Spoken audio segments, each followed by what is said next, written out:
I am the Tofu Golem. Please enjoy the video. In this video, I will show you how to make slime without glue. Let's start with a simple method using just 2 common household ingredients. You will need 1/2 cup of cornstarch and 1/4 cup of dish soap.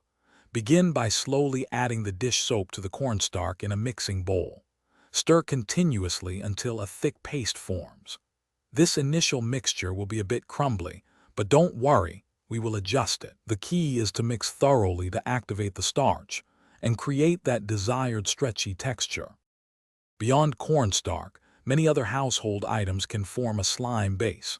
Try combining 1/4 cup of thick shampoo with a pinch of salt, mixing until it thickens.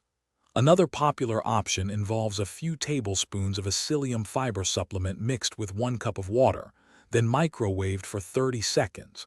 Each combination yields a unique texture, from fluffy to jiggly.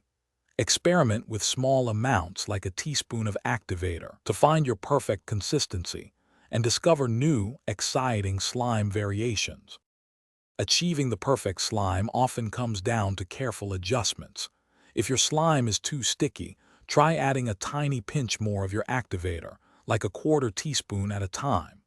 If it's too runny, incorporate a small amount of your base ingredient, perhaps 1 tablespoon, until it firms up.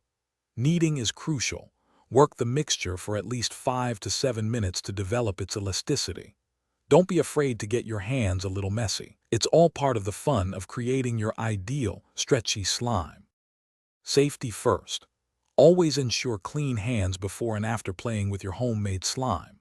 To keep your slime fresh and prevent it from drying out, store it in an airtight container or a sealed plastic bag. This will help it last for several days, sometimes even up to 1 week. When you're ready to play, explore its textures, stretch it, or even add small, non-toxic embellishments like glitter. Enjoy hours of creative, glue-free fun with your unique, handmade slime. Thanks for watching. Consider subscribing if we helped you today.